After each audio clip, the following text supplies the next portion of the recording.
je me suis vraiment lâchement faite et salement plutôt fait avoir. J'ai été victime d'une fraude bancaire de 20 000 €. Bonjour, je suis Chloé, j'ai 38 ans aujourd'hui et 2 enfants et je travaille dans les nouvelles technologies. Donc ça s'est passé en février 2023. J'ai été victime, comme beaucoup de gens, d'un premier SMS de phishing. En l'occurrence, j'avais effectivement commis une infraction du code de la route. Donc j'ai reçu un message en temps de taille sur lequel j'ai cliqué.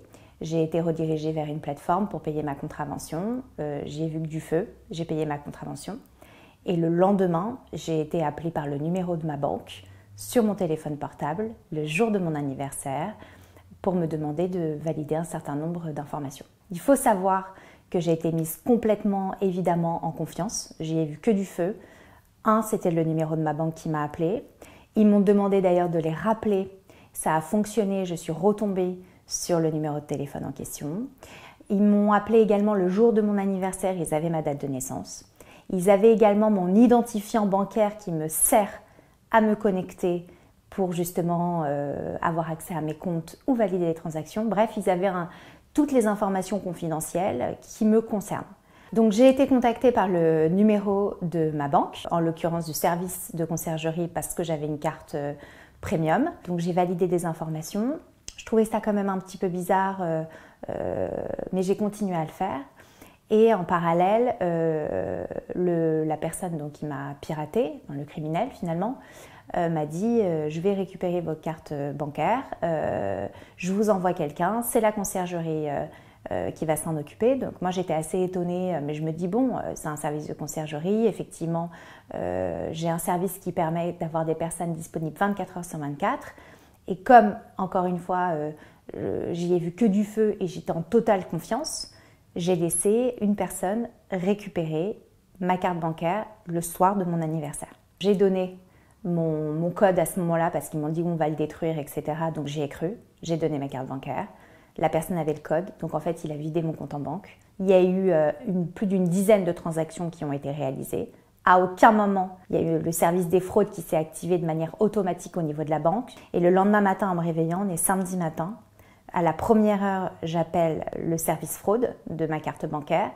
J'apprends que les cartes, évidemment, la carte que j'avais remise n'a jamais été remise à la banque en question. Je comprends à ce moment-là par le service que j'ai été victime d'une immense fraude bancaire. J'en mesure pas encore les dégâts. Deuxième autre chose que je fais, c'est d'appeler mon conseiller, puisqu'avec ce genre de carte, on a des conseillers qui sont également disponibles.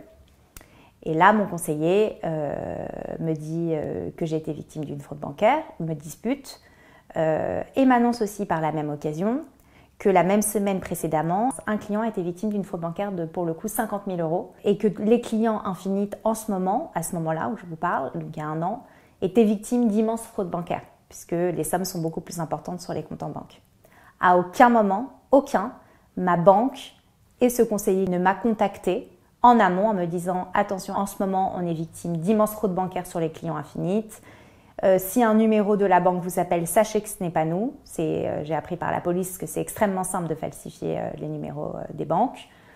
Surtout, ne validez aucune opération, etc. À aucun moment, je n'ai une communication de ma banque. Du coup, quand j'ai appelé le service fraude, le service fraude m'a dit d'aller porter évidemment plainte auprès du commissariat de police, ce que mon conseiller en temps 2 m'a également préconisé de faire. Bon, j'y suis allée. Le montant total de mes fraudes s'est élevé à quasiment 20 000 €. J'ai fait des pieds et des mains pour être remboursée la totalité. La banque a décidé que ce n'était pas sa responsabilité, que je n'avais pas qu'à décrocher et valider les transactions, alors que moi j'étais en pleine confiance et j'ai cru que c'était évidemment ma banque qui m'appelait. Je ne l'aurais jamais fait sinon. Donc ils ont décidé de me rembourser uniquement la moitié de cette somme. Aujourd'hui, je suis toujours en attente des 10 000 € restants qui constituent mes économies. Et j'ai décidé, compte tenu du montant de la transaction qui m'a été volée, d'attaquer la banque en question.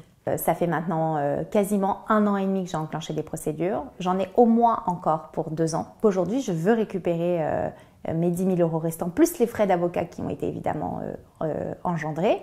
J'espère obtenir gain de cause, mais ce sont des procédures extrêmement longues et avec des banques qui, même si elles font des milliards de bénéfices, rechignent à rendre aux victimes de fraude bancaire, quels que soient d'ailleurs les montants, notre argent, notre épargne. Et ça, c'est inadmissible. Donc battez-vous, ne lâchez rien.